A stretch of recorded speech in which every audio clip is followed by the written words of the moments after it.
Assalamualaikum warahmatullahi wabarakatuh. Berikut ini kami akan melakukan pra-observasi supervisi akademik dengan pola pikir coaching.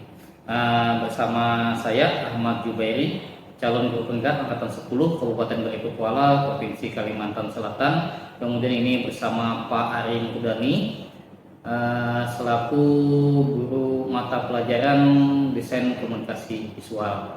Oke, berikut kami akan melakukan percakapan pra-observasi pola pikir coaching. Ya. Baik Pak Arif, selamat pagi. Pagi Pak. Ya, apa kabarnya nih hari ini Pak? Baik Pak, alhamdulillah baik kabarnya. Ya, apalagi sesuai dengan apa yang sudah kita bicarakan sebelumnya Pak. Ya, hari ini kita akan melakukan pra-observasi sebelum Bapak melaksanakan kegiatan pembelajaran di kelas. Ya, baik. Ada beberapa hal yang mau saya coba tanyakan Pak kepada Bapak nih terkait dengan kegiatan pembelajaran nanti di kelas Pak. Sebelumnya saya berdasarkan modul ajar yang Bapak kasihkan kemarin, sebenarnya tujuan pembelajaran nantinya ketika Bapak mempraktikkan pembelajaran itu apa di kelas? Untuk tujuan pembelajaran yang utamanya dulu, siswa bisa ini mengetahui dan menjelaskan tentang transformasi digital dalam industri kreatif. Transformasi digital dalam industri kreatif. Jadi sekarang ini kan marak nih transformasi digital, perubahan-perubahan zaman dari kemarin kami membahas di kelas itu tentang industri, perkembangan industri dari 1.0 sampai 4.0, ya. Dan masyarakatnya pun sudah naik menjadi 5.0. Nah sekarang ini kami membahas nantinya di pembelajaran tentang transformasinya, bagaimana itu berubah, bagaimana itu perkembangannya. Nah itu nanti dibahas pada pertemuan yang akan datang ini. Oh seperti itu ya Pak, sesuai dengan zaman sekarang ya Pak. Iya. Transformasi perubahan industri dari titik 4 menuju titik 5 gitu ya Pak. Iya. Nah, dalam pembelajaran nanti kira area pengembangan yang mau dicapai apa Pak?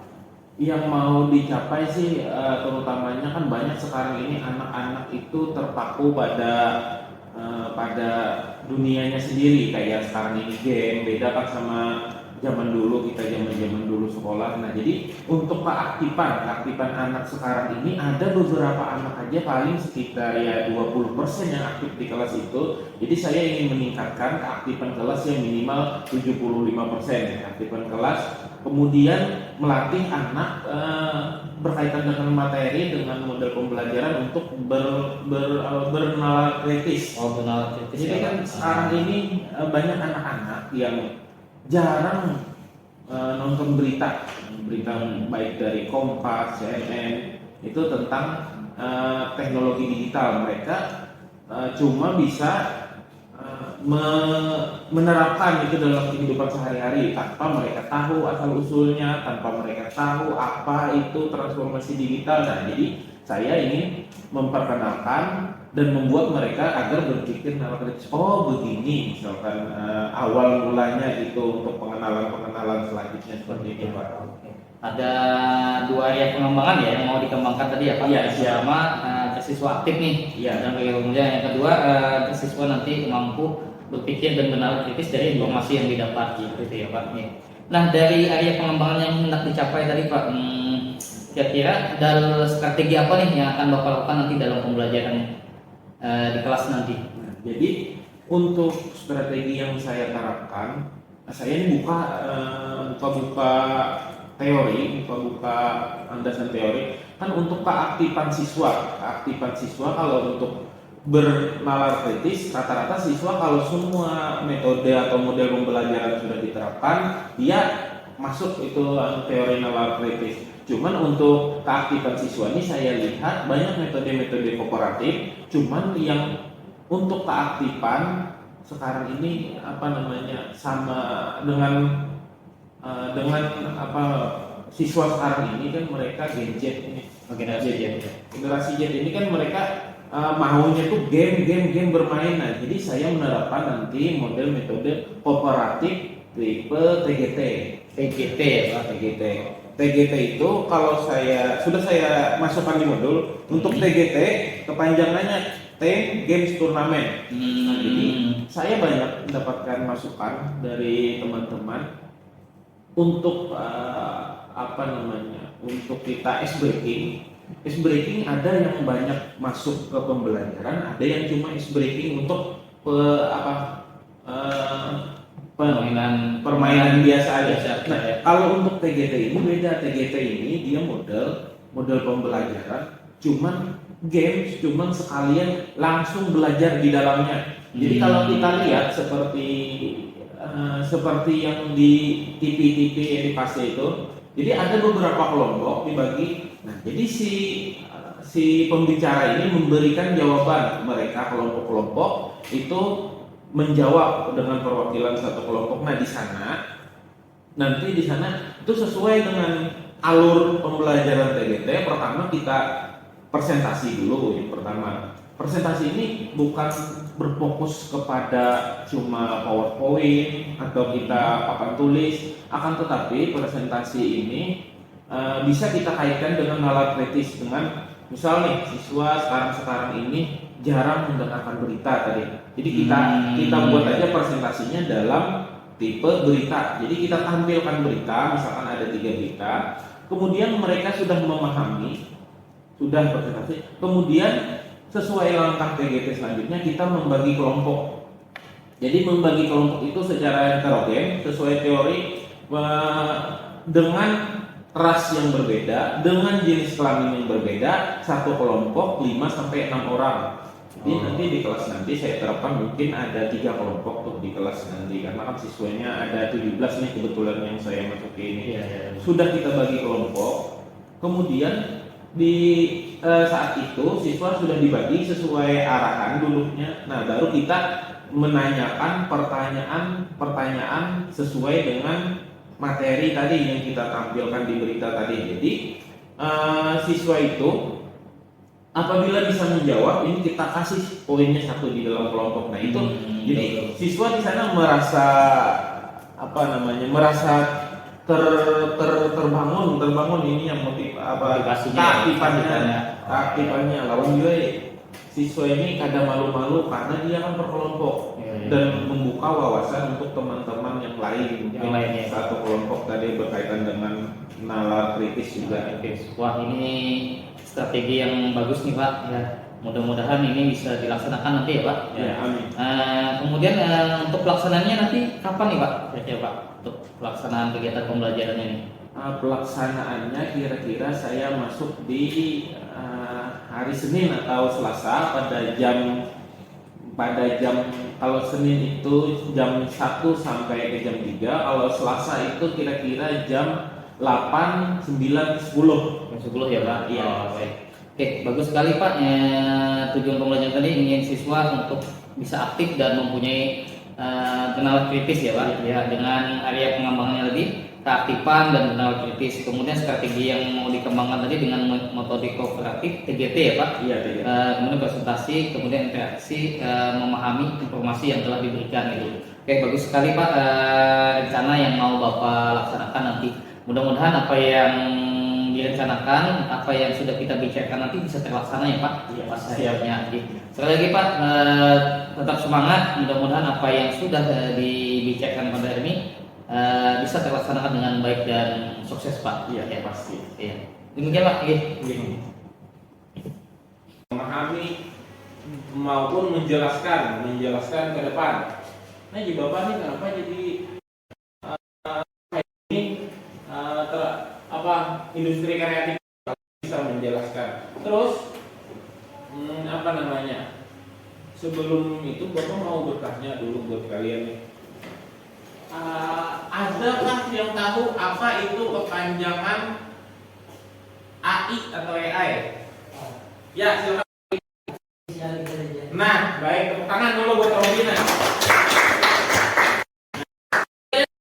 Itu namanya misalkan ini salah apa Pak Ulun, misalkan Pak Ulun takut salah, jangan takut salah. Kalau salah kita benarkan, tidak ada kata tidak. Nah, terus masuk ke kemarin siapa yang di sini yang sering nonton berita? Nah, jarang nonton berita. Nah,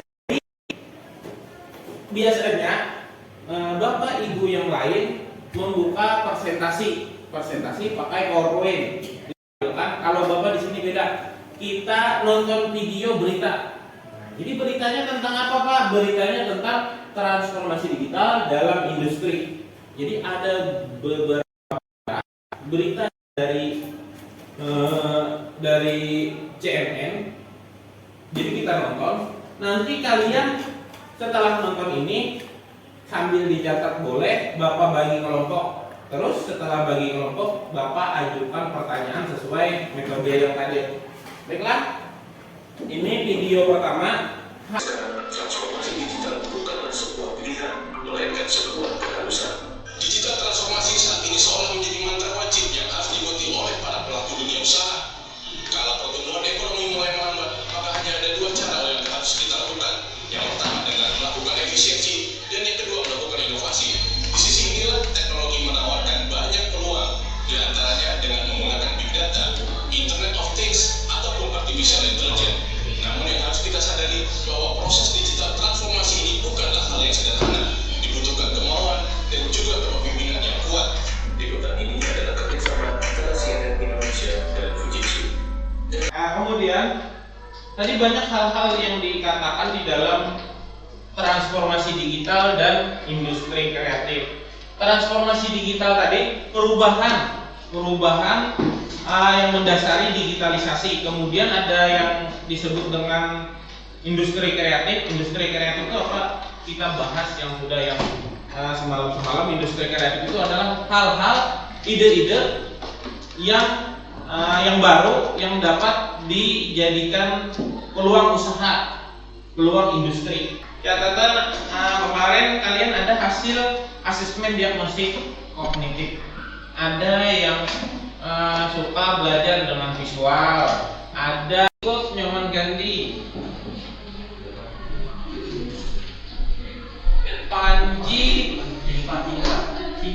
Panji sebelah sini.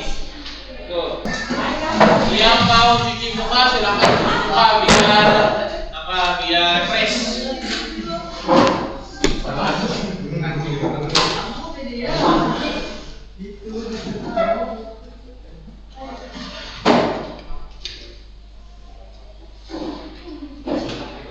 Siap semuanya. Nah, jadi pertanyaannya mohon didiskusikan dulu bersama kelompok sebelum menjawab.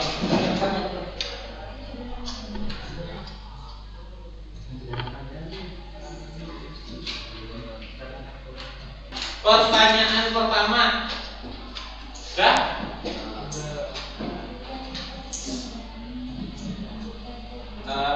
Apa itu transformasi digital dalam industri kreatif? Ya, silakan. Nyoman ganti.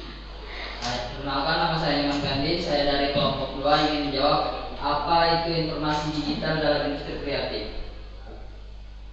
Transportasi digital dalam industri kreatif menunjuk pada penggunaan teknologi digital untuk mengubah cara perusahaan kreatif beroperasi, berintegritas dengan pelanggan, dan menciptakan produk atau layanan. Ini termasuk penggunaan alat digital untuk desain, produksi, pemasaran, dan distribusi. Nah, oke, boleh nggak masuk? Tepuk tangan dulu untuk teman-teman. Ya baiklah, Bapak tulis di sini 1 nilai buat Nyoman. Oke. Yang kedua, siap-siap. Ini 2 nilainya lah. Kemudian pertanyaan selanjutnya, bagaimana transformasi digital dapat meningkatkan pengalaman pelanggan dalam industri kreatif? Ya, silakan. Bagaimana transformasi digital dapat meningkatkan pengalaman pelanggan dalam industri kreatif? Media sosial memungkinkan para kreator untuk menjangkau audiens global tadi masalahnya Pak? Bagaimana transformasi digital dapat meningkatkan pengalaman pelanggan dalam industri kreatif? Dengan memanfaatkan teknologi seperti AR atau VR, personalisasi berbasis data dan interaksi langsung melalui media sosial, perusahaan mendapat memberikan pengalaman yang lebih menarik, relevan, dan memuaskan bagi pelanggan mereka. Nah, oke. Boleh nggak lah? Katakan dulu. Augmented reality. Anda tahu nggak augmented reality itu gimana?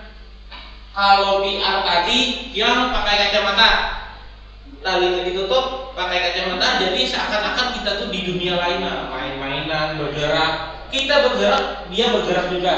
Ini kan virtual reality, kita bergerak di dalam suatu virtual reality itu bandanya bergerak juga, orangnya bergerak. Nah, sekarang augmented reality itu bagaimana gambarannya? Ada yang bisa menyebutkan?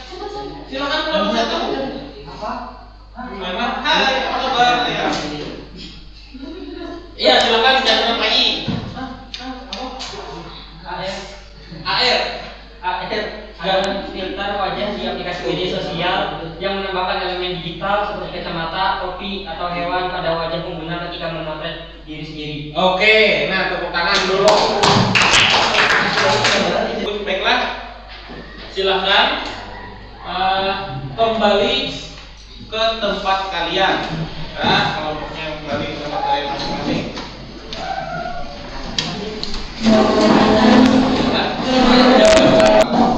Jadi kita sudah masuk di tahap akhir pembelajaran. Tadi sudah kita awal-awal sudah belajar tentang apa tadi? Pertama-tama tentang transformasi digital, industri kreatif. Sudah kita masuk ke materi, sudah juga melihat berita. Kita masuk di metode pembelajaran bagi kelompok, sudah juga sekarang terakhir kita masuk kegiatan penutup. Nah, Bapak minta 5 orang menyimpulkan. Nah, 5 orang menyimpulkan, maju ke depan. Mereka bisa menyimpulkan, Bapak suruh ini aja. Kalian catat di kertas kesimpulan yang kita pelajari pada hari ini di kertas. Kalau sudah, Bapak beri waktu 5 menit. Sekarang dikumpul. Misalnya sudah habis 5 menit lah. Silakan tulis di kertas kesimpulan dari awal tadi, dari awal kita memulai pelajaran sampai akhir kegiatan inti. Buat kesimpulan di kertas. Ayo kumpulkan.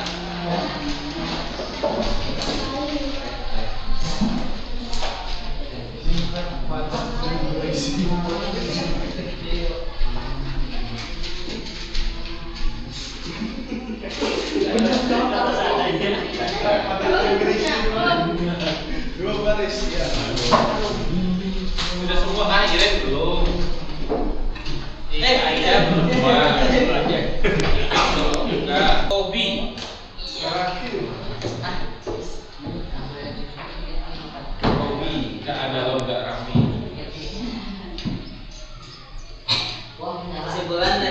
Kesimpulan dari saya adalah transformasi digital memperluas pasar UMKM, meningkatkan efisiensi dan inovasi. Internet of Things menyediakan data real time dan otomatisasi, sedangkan big data mendukung keputusan privasi data dan personalisasi. Industri kreatif diuntungkan dari promosi dan kolaborasi yang juga. Oke, siap. Jadi Bapak banyak lagi kesimpulan-kesimpulan yang mau Bapak bacakan. Cuman salah satu beberapa teman kalian tadi sudah mewakili kesimpulan pelajaran kita pada hari ini. Mungkin ini kesimpulan yang kalian bikin ini buat bahan Bapak untuk pembelajaran berikutnya. Bagaimana selanjutnya? Mungkin sampai di sini dulu karena berhubung waktunya sudah habis jam Bapak pada siang ini. Terima kasih semuanya sudah sudah giat belajar.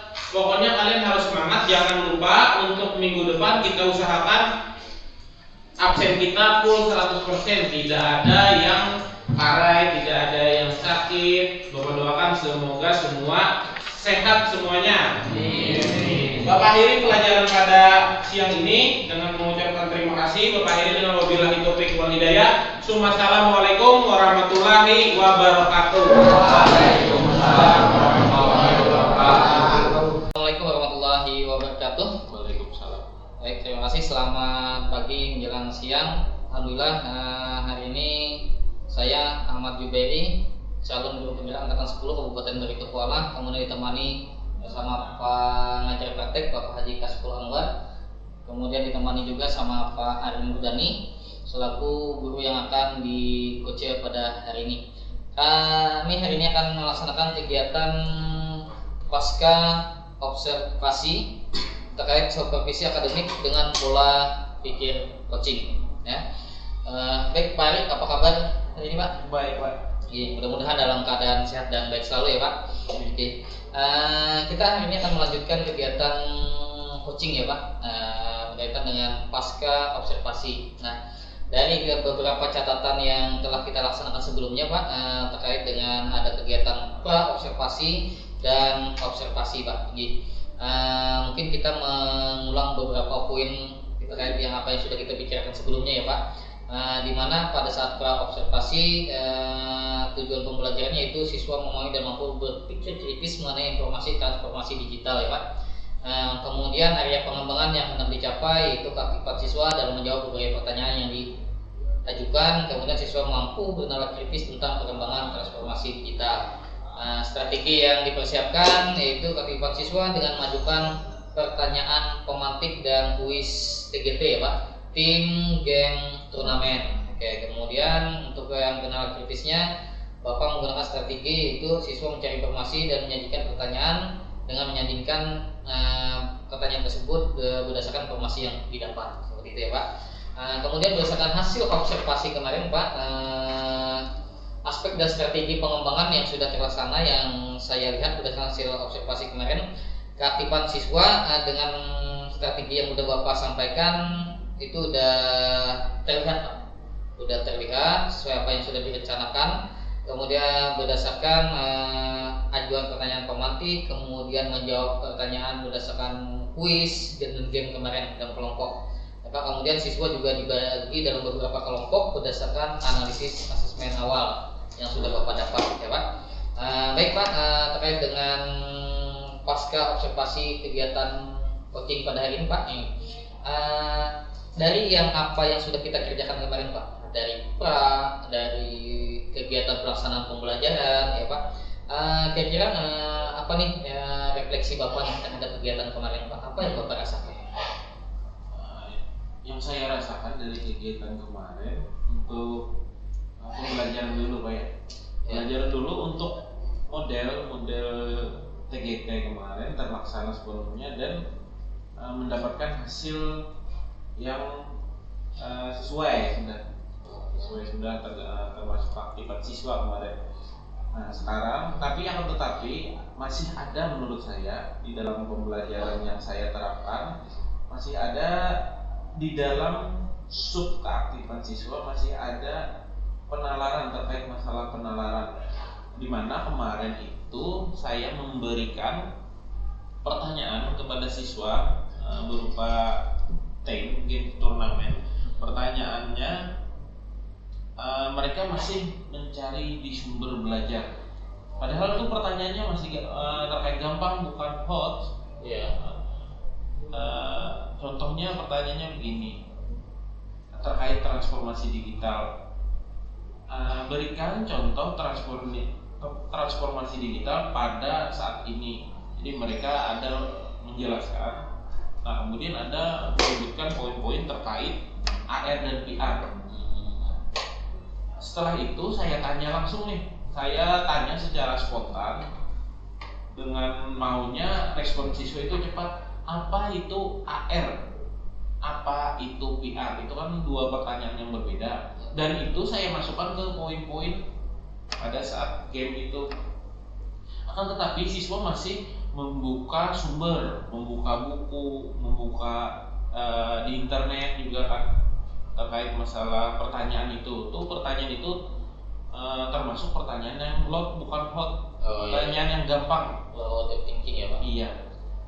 Jadi terkait masalah penalaran itu, di mana saya mengajar itu kan kita 2 jam 3 jam 2 jam pelajaran atau 3 jam pelajaran itu waktunya sangat sempit Pak menurut saya. Dengan metode kooperatif pembagian kelompok, jadi maunya saya nanti ke depannya nanti saya ingin meningkatkan terkait masalah penalaran siswa supaya siswa menjawabnya lebih cepat, tidak membuka sumber. Jadi kalau pertanyaan yang hot, saya maklumi lah membuka sumber belajar. Tapi kalau pertanyaannya yang lot, yang rendah, pertanyaannya tingkatnya apa itu AR, apa itu PR, itu kan cuma sepintas aja nih. Dan contoh pada kehidupan sehari-hari pun mereka sudah menerapkan. Nah, maunya penalaran siswa cepat. Kemudian untuk selanjutnya, kesadaran individual. Saya lihat kemarin itu siswa ini aktif semuanya, tidak aktif ini aktif semuanya di dalam kelompok itu. Akan tetapi di dalam kelompok itu masih ada siswa yang bisik-bisik walaupun mereka sudah tahu jawabannya, bisik-bisik, dan mereka menyuruh kepada ketua kelompoknya atau ahlinya di dalam kelompok itu yang mengutarakan pendapat, padahal hasil dari pertanyaannya itu, hasil dari jawabannya itu pada anggota kelompoknya ini. Kelompok yang lain itu juga ya Pak. Saya ingin meningkatkan juga terkait selain penalaran siswa tadi, kemudian ada kesadaran individual, bahwa mereka itu bisa menjawab bahwa mereka itu loh diamanahi harus mereka yang menjawab. Kalau hasil jawabannya dari mereka yang mengutarakannya. Nah, itu maksud saya. Jadi 2 tadi Pak ya, penalaran sama kesadaran individual. Nah, dari topik pembicaraan kita tadi ya Pak, terkait dengan penalaran siswa, kesadaran individual. Nah, apa yang sudah kita laksanakan, kira-kira rencana tindak lanjut Bapak ke depannya mau seperti apa gitu? Rencana tindak lanjutnya saya mau menggunakan model jigsaw. Kemarin saya lihat setelah saya mengajar di kelas, ada beberapa yang mau ditingkatkan lagi.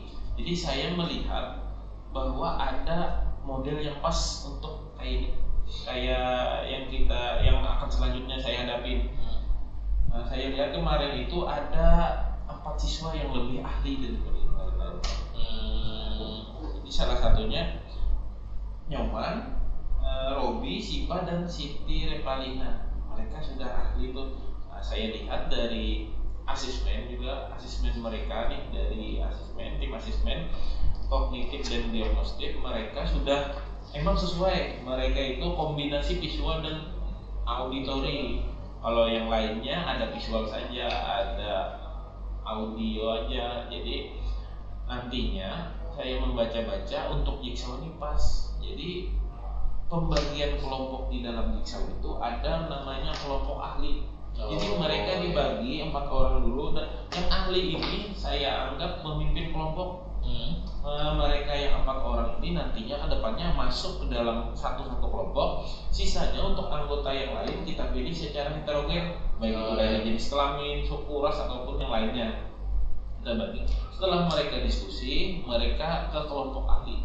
Jadi para ahli ini bergabung dalam metode jigsaw. Kemudian kembali lagi terus mendiskusikan atau memberitahu kepada teman-teman kelompoknya yang lainnya.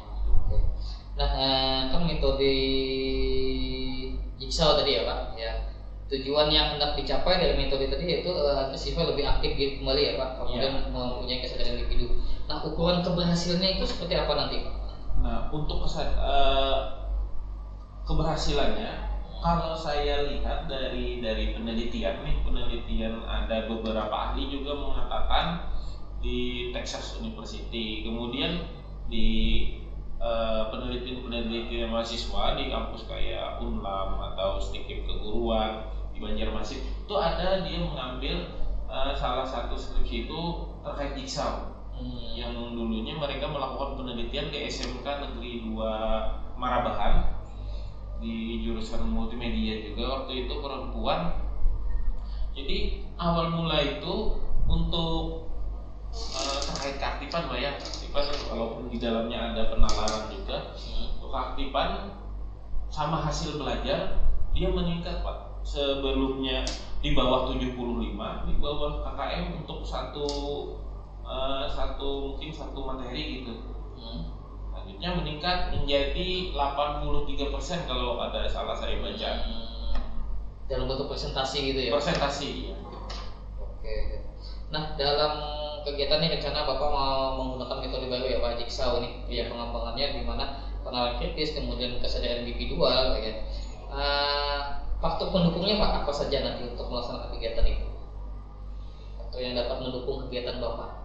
Mungkin faktor pendukungnya dari segi pertama tuh sarana prasarana, siswanya itu sendiri dan kesiapan bahan ajar, siswa dan ajar. Kesiapan bahan ajar ya Pak. Oke. Nah kemudian dalam melaksanakan ini kira-kira Bapak perlu waktu berapa lama? Kalau untuk sekarang ini kan kita nih terkait penalaran. Jadi penalaran ini kalau kita waktunya 4 jam itu tidak relevan dengan penalaran ini dibutuhkan waktu yang pendek untuk mengujinya. Jadi kita perlu siswa tuh cepat menjawab. Jadi kira-kira kalau 2 jam 3 jam aja cukup gitu. Cukup ya Pak. Ini untuk yang penalaran ya Pak. Iya. Kalau untuk kesadaran sosial ini Pak? Sama Pak, di dalamnya cukup 2 sampai 3 jam 2 juga. sampai 3 jam ya. Yang pelajaran. Oke. Nah, ini mungkin lembar rencana pengembangan diri ke depan ya Pak. Ya selain yang tadi kan kita udah melaksanakan pola mengajar dengan PGT ya Pak. Nah, karena habis observasi tadi ada beberapa hal lagi yang ingin Bapak kembangkan ya terkait dengan penalaran kritis dan kesadaran individual. Nah, di mana tujuan yang ingin dicapai itu siswa aktif menjawab pertanyaan tanpa melihat sumber belajar. Iya, ya seperti itu ya Pak. Ya. Kemudian ukuran keberhasilannya presentasi belajar siswa itu meningkat di depannya ya Pak. Oke, pendukungnya tadi ada sarana prasarana, ada siswa, kemudian ada yang jelas kesiapan seperti itu ya Pak. Kesiapan. Oke, nah ini lembar rencana pengembangan diri yang akan Bapak laksanakan ke depannya ya Pak. Oke, Farid. Kita sudah melaksanakan tahapan supervisi akademik dalam pola pikir coaching ya Pak. Dari mulai buka, observasi sampai di pasca, sampai ada lembar rencana pengembangan diri ke depannya. Nah, kira-kira apa yang Bapak rasakan setelah kita melaksanakan proses coaching seperti ini Pak? Yang saya rasakan sekarang ini setelah kita ada kegiatan seperti ini, menurut saya lebih mengulang kembali model pembelajaran dulunya yang diterapkan pada saat pembelajaran sebelumnya waktu tidak ada kegiatan seperti ini. Model itu terterapkan cuman di bawah 100%, bisa 75%, 80%, karena mungkin baik dari keterbatasan waktu maupun kesiapan. Kalau seperti kegiatan sekarang ini kita sudah mempersiapkan, kemudian mempersiapkan tadi segala-galanya, dan model itu pun terbaca kembali, terpelajari model itu, mengulang ingatkan kembali ya Pak. Nah, sehingga kemarin itu saya rasa itu sudah model itu terterapkan 100%. Jadi untuk model metode sekarang ini guru itu hanya terterapkan 50%, 75%. Sekarang ini sudah dengan kegiatan seperti ini bisa 100% melaksanakannya ya Pak. Melaksanakan. Nah, harapan kedepannya Pak gimana? Apakah proses coaching ini bisa memberikan nilai lebih nih Pak, atau gimana ya harapan kedepannya untuk proses kegiatan coaching seperti ini Pak? Nah, harapan kedepannya menurut saya kegiatan seperti ini sangat bagus Pak. Mungkin jangan sampai putus, diadakan terus begitu. Jadi kemudian menurut saya selanjutnya kalau bisa dilibatkan ke supervisi sekolah, agar di mana sekolah ini tidak hanya supervisi sebutannya. Jadi ada kegiatan coachingnya seperti ini Pak, coaching seperti ini. Terus kalau bisa dikaitkan dihubungkan dengan PMM, kegiatan coaching kita masukkan ke dalam PMM. Jadi secara tidak langsung PMM terselenggara, coachingnya terselenggara, jadi kita satu jalan semuanya terselenggara, jadi biar sinkron semuanya. Oke. Kiranya mungkin ini dulu Pak, sampai sini dulu proses kegiatan coaching kita ya Pak. Ya, Nah, siap. mudah-mudahan apa yang sudah kita laksanakan pada hari ini bisa memberikan manfaat buat Pak Ari selaku yang di coach, kemudian saya sebagai coachnya, lebih-lebih bermanfaat buat siswa-siswa kita Pak ke depannya. Oke. Baik, sekali lagi terima kasih Pak sudah bersedia untuk di coach. Kemudian saya alhamdulillah bisa menerapkan apa yang berkaitan dengan proses coaching. Ya. Baik, demikian kegiatan proses coaching supervisi akademik yang kami laksanakan. Kiranya ini yang dapat kami sampaikan. Terima kasih atas segala perhatiannya. Kami akhiri. Assalamualaikum warahmatullahi wabarakatuh. Waalaikumsalam.